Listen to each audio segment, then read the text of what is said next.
Welcome to the Civic Sounds podcast by the American Corner Moi. Enjoy great conversations. All right, welcome to the Civic Sounds. This is a platform where we get the opportunity to talk about youth, leadership, governance, employability of our young people, agribusiness, everything and anything that concerns the young people. How can we be able to make a step going forward? Today, I would like us to talk about something interesting, and this is the role of young people in ensuring that we are able to achieve the United Nations SDGs or Sustainable Development Goals 2030, right? And with me is John Linus. I will let him introduce himself so that at least we get to know who he is and what he does and what makes him qualified to have that conversation or discussion on the SDGs with us. John. Thank you very much, Kevin. My name is John Linus Otieno. John Linus Otieno is the chairperson for UNESCO Youth Forum and also Love Force Ambassador. And apart from that, I run an initiative called Green World Youth. So, with all this work I'm doing are in line with Sustainable Development Goals and championing for sustainability, making sure that every action we take counts. So it is timely to have this conversation with Kevin, and I'm delighted and privileged to come on board to speak and see way forward to ensure that no one is left behind. So very much happy, and thank you, Kevin, for inviting me. I'm ready to share my insights and see how best we can move towards a better world together. Okay, thanks, John. You mentioned two institutions, and the first one is UNESCO Youth. So maybe just tell us, what does UNESCO Youth do? Yeah. Yeah. And what is its constitution? Okay, fine, thank you. UNESCO Youth is under UNESCO simply means United Nations Educational, Scientific and Cultural Organization. So our key focus are in line with issues around education, issues around science, human and social science and natural sciences, and also human culture. So what we do as young people is not that is a belief, but as young people we have energy to run faster. Yeah. And not only energy to run faster, what I mean is energy to make sure that things are done faster. And we at UNESCO Youth Forum, what we do is that we try to amplify what UNESCO do at grassroots level. What UNESCO do at global level, we bring them back to grassroots level, telling the youths what is expected of us, how best can we make meaningful contribution as young people, and making sure that ourselves, the young people, are not left behind in decision made at global platforms. And making in the sure implementation of the SDGs. Yes, sure. Okay, so in short, you're creating awareness and amplifying what UNESCO is doing. Yeah, sure. So this has been in existence for how long? UNESCO was started in UNESCO Youth Forum in Kenya. Yeah. In Kenya, the UNESCO Youth Forum started in 2006. And there have been a lot of challenges around youth issues. You understand, every leadership comes with a number of challenges. So the other one, there was no clear framework of how UNESCO Youth Forum would work in Kenya until in 2012 they started another UNESCO Youth Forum, and I'm proud right now that I have a wide range of youth networks doing amazing work with different expertise, trying to amplify sustainability. And I'm proud that I'm their chairperson, and they're easy to work with, and there are people who are ready to support and make sure that Kenyan youths are leveraged to be part of the solution provision to the common challenges that we face in the world. Okay. Yeah, thank you. So maybe just for that person who doesn't know what these SDGs are, how many are they? We have 17 SDGs. 17 SDGs. So 17 Sustainable Development Goals. Maybe do you know them offhand? Yes, I know them, but I'll try to just break down to use a simple language for those who doesn't know what SDGs mean. Okay. But UN has a framework.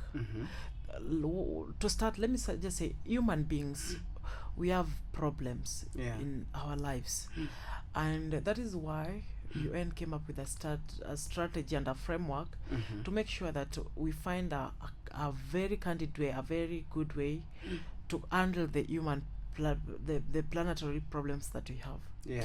That is why they came up with the 17 SDGs to try to support human beings, not only human and planet, whereby we said, being that in the world there is poverty, Yeah. they are trying, the goal number 1 says No poverty. no poverty. So I think maybe we will go one by one Yeah. as per the SDGs. So maybe at the UNESCO Youth Forum, or even at your own organization, or even at your individual capacity as a young person, what are you doing to ensure that there is zero poverty in Africa or in Kenya, for example? Yeah, that's a very good question, and it takes an individual responsibility and a collective responsibility to make sure that there is no poverty in the world. And I want to tell you today that all these SDGs are interconnected. You can't say that you want to end poverty without quality education. Yeah. That is SDG number 4. Yeah. You can't say that you want to achieve quality education without addressing poverty. And You can end poverty without education, by the way. How? Let me know. You Let me can know be from a your farm. perspective. You can be a farmer in the village. You can be a fisherman in the village who lives well. No. I'll challenge you today. Or it's about ending for others, not for yourself. For you to have the knowledge or the know-how of how you'll implement the sustainable practices in your farm, you need to have some education. Yeah. Education doesn't mean that you must only go to class to get education. Even education has a number of ways for somebody to be educated. Through training. And Practice. Yes. And just to add on top, like even to curb the climate crisis that we have, that is SDG number 13. Yeah. We need sustainable farming. Yeah. Sustainable farming, you need to be educated on what are you going to farm, how are you going to do, the double digging elements like how to conserve soil erosion, and making sure, and even how to use the farm chemicals. Yeah. So all these things have connection and have nexus on how they even health. Yeah. Yes. Even let me say, so there's always connection in the goals, and you can't say that I'm an advocate of gender equality and not advocating for education. That one is a lie. And you can't say that you are let me say, climate action advocate and you're not advocating for education, for people to get educated and know how to curb the climate crisis. Okay. So all these things are interconnected. Yeah, sure. So you mentioned something very interesting, and that is, I think, SDG number 3, good health and well-being. Yeah. So currently, as we are aware, maybe we don't have the facts, but the truth of the matter is not so many young Kenyans are insured. You know, they are not insured. Like, this is somebody who, if they fall sick, either they'll rely on their salaries or their businesses, family members, or friends to take them to the hospital, right? So what are you as young people doing, or what are we as young people doing to ensure that we are able to address this menace of, health? Because people say that health, you are just maybe a pay slip away or a sickness away from poverty. You understand? So what are we doing collectively, whether it's the government of Kenya, whether it's the young person of Kenya?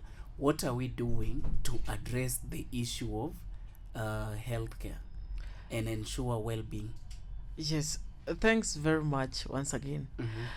The way you've said it, it is our collective responsibility to make sure that our life and well-being are good. Yeah.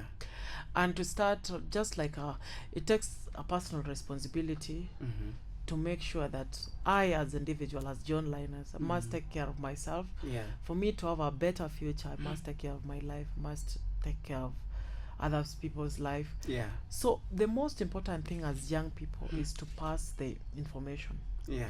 For instance, I know that you have information about how best I can get insured. Yeah. You know the information about safety measures to make sure that I'm healthy.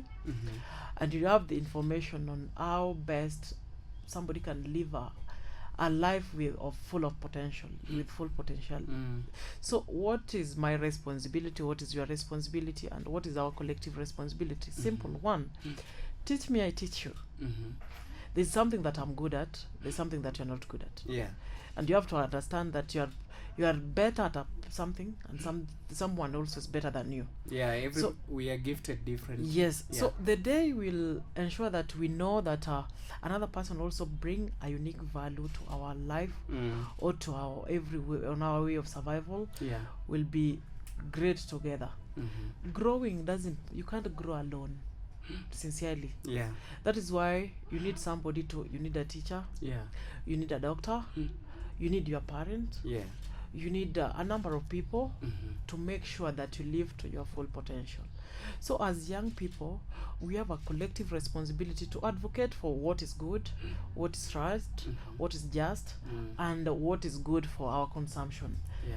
From what we feed from online platforms to what we feed even from internally as meals or as food.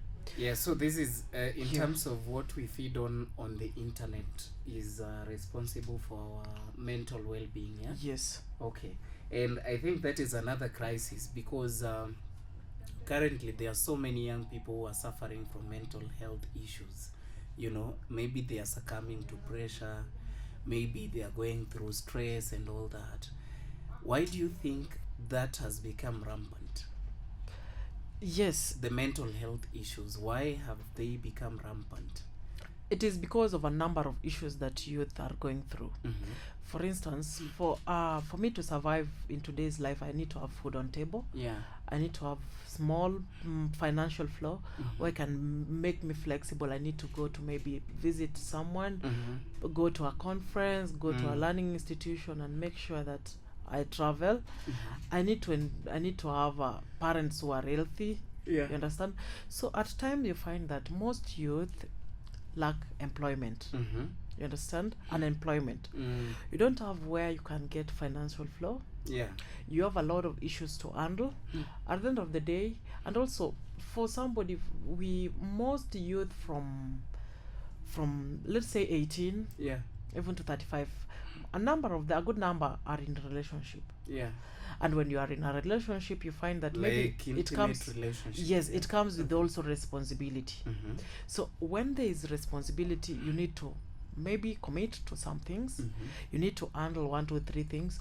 And so when these things combine, a combination of need for survival, need for food, need to take care of your personal stuffs, and also you need to live a better life you enjoy as other people from other parts of the continent. So lacking all these things start from unemployment. So you said it's unemployment and then responsibility. Yes. As one of the leading contributors to mental instability of the youth. Yes. So talk about a young person, because I know a lot of young people today are going through pressure, and things are a little bit different for them, because just as you know, some of the responsibilities that you shared with me, I was born and bred in the village, and I have people older than me. We used to live with them in the village, but they didn't have all these pressure. Yes, they had responsibilities, because people assume that going to the farm in the morning, coming back during the day, maybe going back in the evening, because that was a trend, wasn't work. Let me interject, Kevin. We can't use the older methods that were used to solve the problem to solve the current problems. What I mean is this: the challenges that we face right now, some of them are not similar to the challenge that they used to face the other time. Yeah. Those days there were no phone for phones. Yeah, mobile phones. With if they were there for the people who are Who are rich. Yeah. yes. But for us now, this is a generation whereby we have information with us. Yeah. We have trends in technology. Yeah. We have a number of issues that need to be solved. So all these things, we need to have an innovative ways to curb our problems. And the innovative ways to curb our problems, we are the innovators. We have to innovatively think to come up with the solutions that will solve the general problems that we face as young people. Yeah. And the most important thing, we need to support one another as young people, because supporting one another doesn't mean that you give financial support only. Yeah. Even moral support. Moral support is more important. Idea sharing. You tell me, Linus, this is good if you do this. If you do this, you can get this income. Yeah. If you do this, you are going to learn to be in this problem. Kindly use this other route. Yeah. So if we share ideas and we collectively think together, and we tap from each one's innovativeness, we're going to have a very sustainable society. Okay. Yes.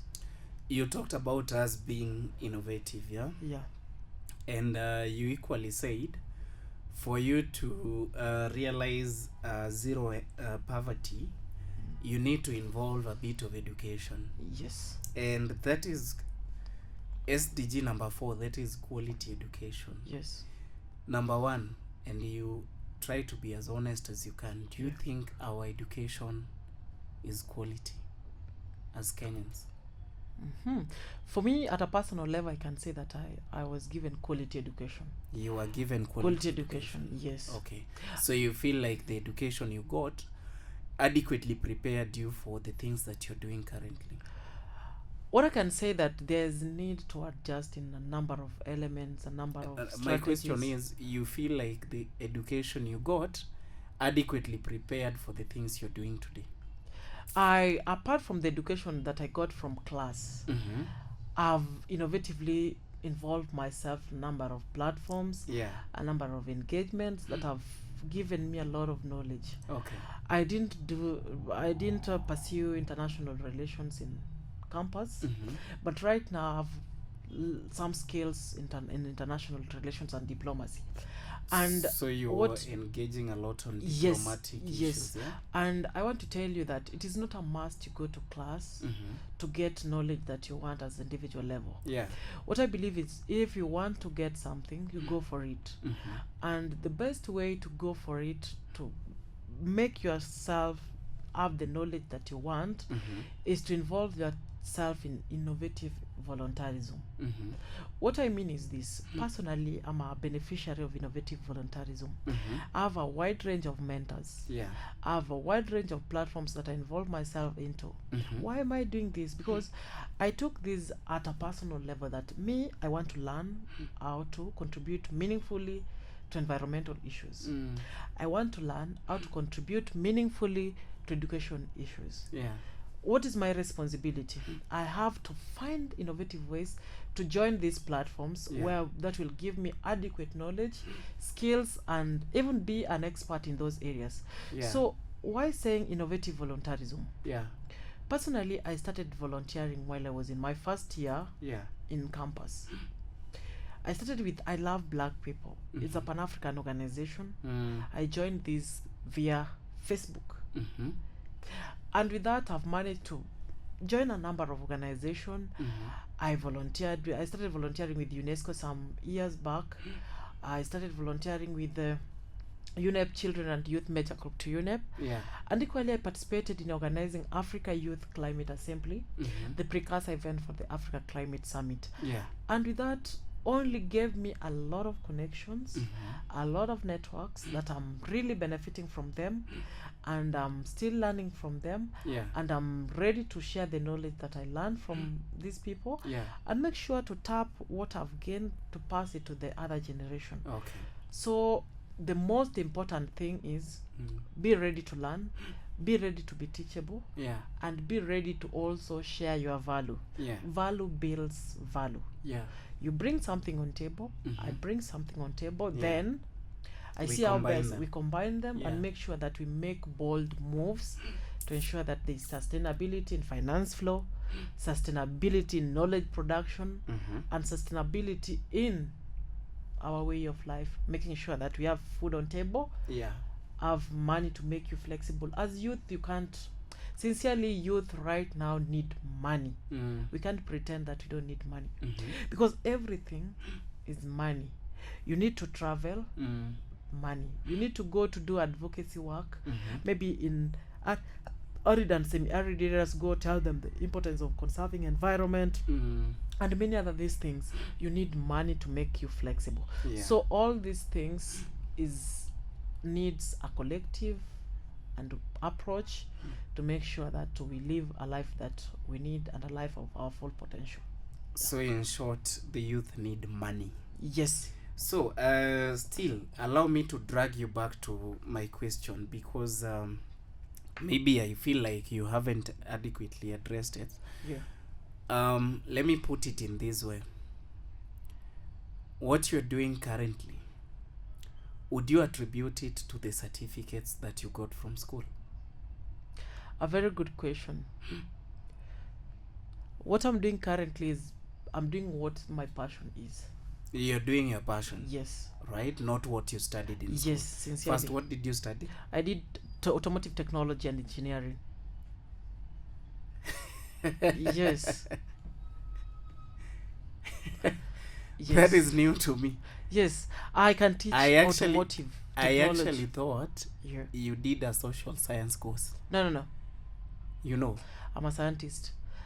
I did automotive technology and engineering. At the same time, I'm a teacher. With the course that I did, it gives me opportunity to teach in TVET institution, and also myself, I'm an engineer. I can do the practical aspect of what I schooled.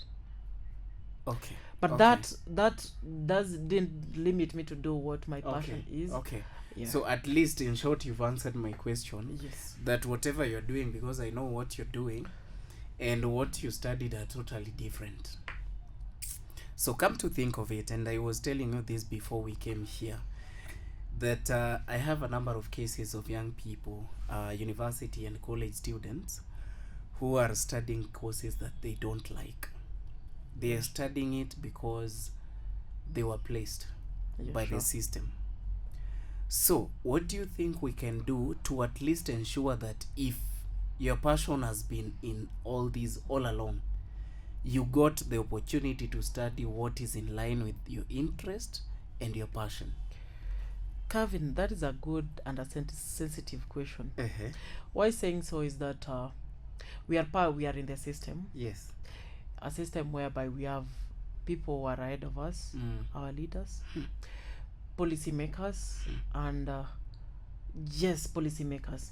So our responsibility as young people, we know what we want. We can influence the policymakers to come up with policies that favors our way of life. Yeah.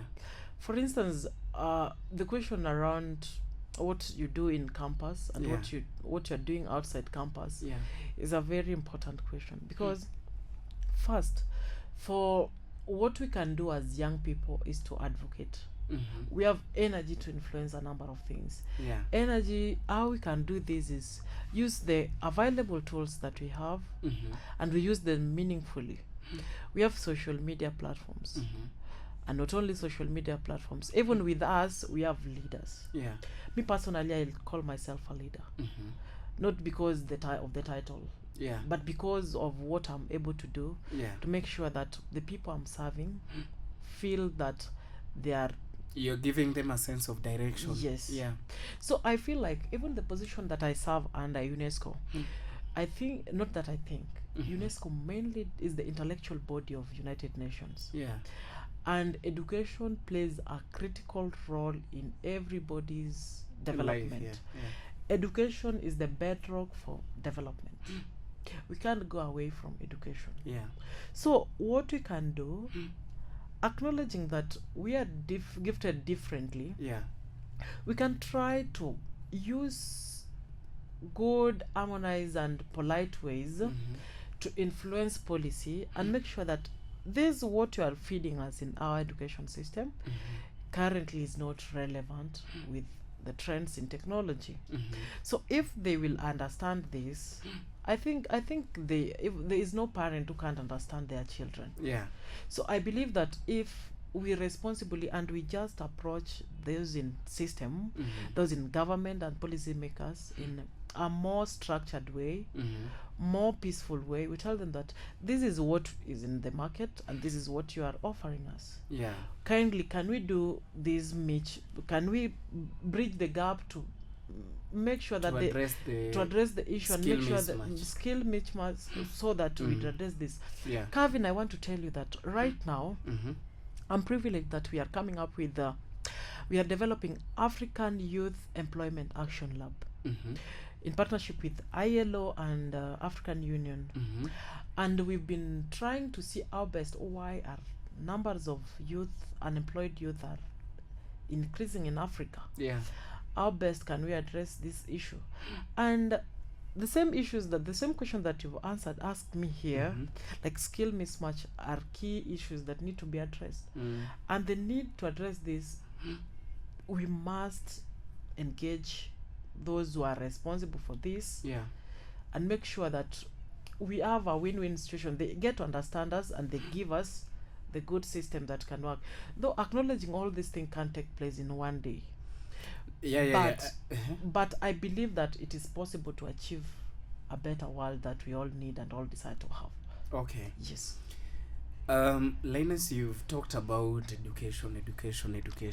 I'm a beneficiary of education and I know how important education is. But then we can as well acknowledge that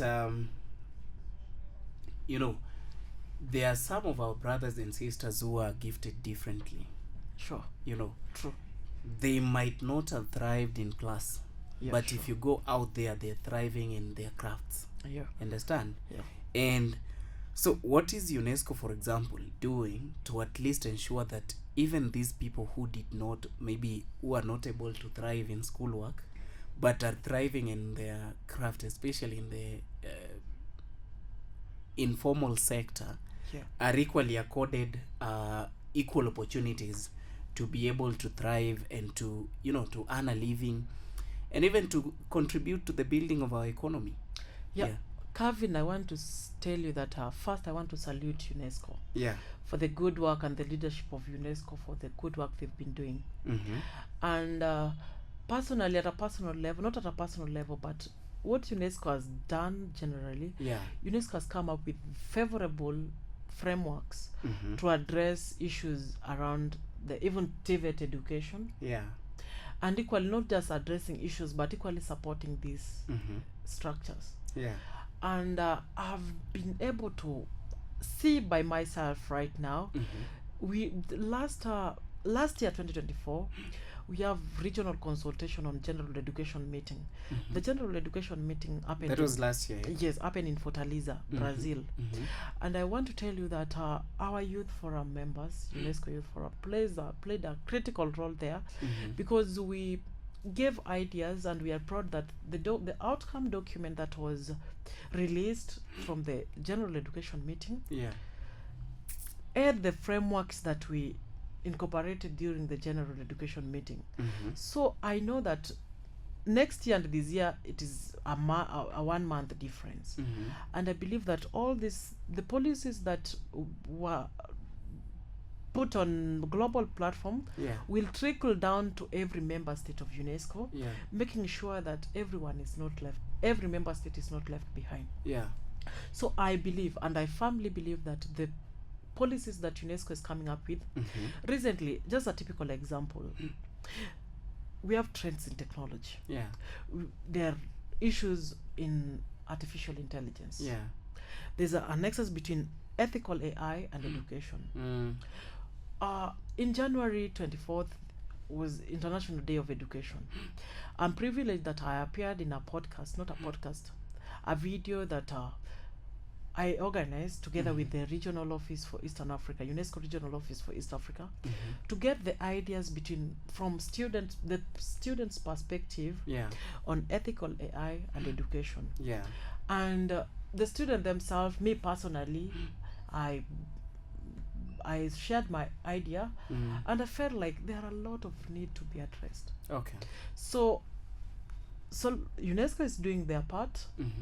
Our government is doing their part, and right now, as young people, we have a collective role to make sure also do our part. We have the energy. So before you talk to the young people, yes, and this is perhaps the last question that I'm going to ask. Yeah. You know, everything that we are doing, whether it's education, whether it's Juakali or whatever it is that you're doing, we are doing it so that at least at the end of the day, we are productive. Sure. And by being productive, I think leads to us being able to put something on the table. SDG number 8, and that is the last thing we are talking about, decent work and economic growth. You know, what would you advise young people to do with the ballooning rate of unemployment in this country for educated and uneducated Kenyans? What would you advise them to do? Thank you, Kevin. The first approach that I'll give to that is value. For example, value proposition. Let me ask you, what value do you bring on table? I train and consult on employability skills. Yes. That is a unique value that you have. Let me say I have a value in automotive technology. What do I bring on table? The automotive technology aspect of it. Every person brings a unique value on table. So whether you are educated or not educated, bring your value on board. That is what will give you employment. So it's about young people asking themselves, what can I do? What can I do? And what do I have to what offer? do I have to offer? That is the question. The employers, every employer in the world want to see the best out of you. Yes. Like, you can't be employed if you can't offer value on table. The result. The result of what you have. What are you capable of doing? What are you giving me? What are you taking? You take, I give you. Take, I give you. So right now, it is about value. So me personally, I'll bring my value on table. You employ me. You bring your value on table. I employ you. So the most important thing, build your value. Value build value. Okay. Yes. So that is the only piece of advice you tell them. That is not only that. I have a lot of knowledge that I would like to share. Maybe because of time, I won't be able to share more. But the most maybe you can add one or two. What you can do, look for opportunities. Opportunity one, opportunity to learn. Opportunity to network. Opportunity to grow responsibly. And most importantly, if you have discipline, you are honest, you have respect, and you love yourself, obviously you love what you do. And if you love what you do and you do it from your heart, let me tell you, you'll be able to, doing something from your heart, you'll be able to serve humanity. Serving humanity will make you love your work, and not only love your work, and make sure that what you do is value based, and also the most important, you have to think holistically. Yes, that is why I want to say that all these goals that we've been discussing, they all have nexus, be it climate as political issue, as social issues, as economic issue, be it health as social issue, economic and political aspect of it. So we can't address one goal. As you say that I'm an advocate for SDG number 13, and you are not aware of what SDG number 1 talks about. So the most important thing, be ready to learn, be ready to network, and don't be afraid to invest in yourself. Invest in your personal brand, invest in personal building, and invest in others. Social capital is very important in the world of today. And most importantly, connect with me. Yes, if you connect with me, you share your value, then I share my value. so that we all make sure that we grow with our Together. full potential. Together. Yeah, sure. Thank you so much, John Linus, the chairperson, UNESCO Youth Forum, right? Yes. And the founder, Green World Youth. Green World Youth. Let me brief you. Mm-hmm. Green World Youth, I started from a WhatsApp group. Mm-hmm. And this I want to challenge other youth also to bring something on board. Yeah. How I started Green World Youth is very crazy. Mm-hmm. Like I didn't know anybody apart from my family members when I joined university. Yeah.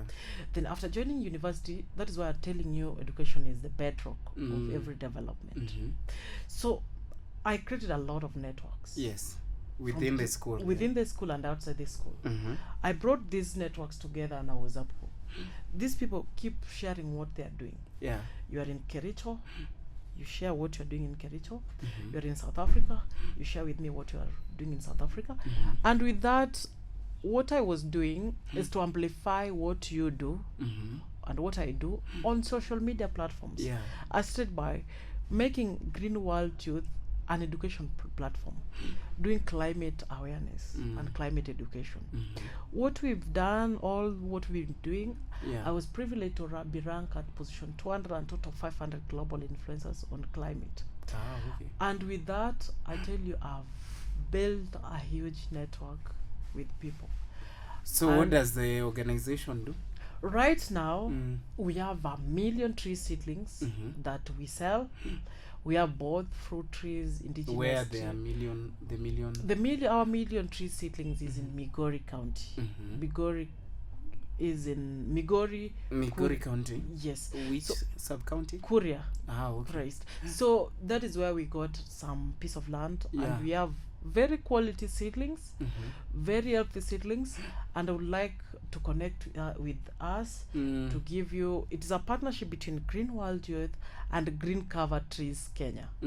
So Green Cover Trees Kenya and Green World Youth, we did a joint program where we don't just grow trees, we nurture them, we engage the community around there, we educate them on sustainable agricultural practices, and not only sustainable agricultural practices, and also we address the social issues around that area. Okay. We have issues like FGM. We teach them the dangers of FGM and make sure that I'm privileged and I'm happy. That recently when I paid a visit to the farm, I realized that people really valued what you're doing. What we're doing. Okay. And I'm happy, and seeing people smile is my happiness. Yeah. Thank you. All right, asante sana John Linus. Thank you so much for your time and for the pieces of advice that you've been able to give to our young people. This is a platform where we get to share the information that we have, and as they say, information is power. And when you share power, it's able to influence or change someone's life. So thank you so much to our viewers, and always keep it tuned or locked at the Civic Sounds. Thank you so much, and see you in the next episode.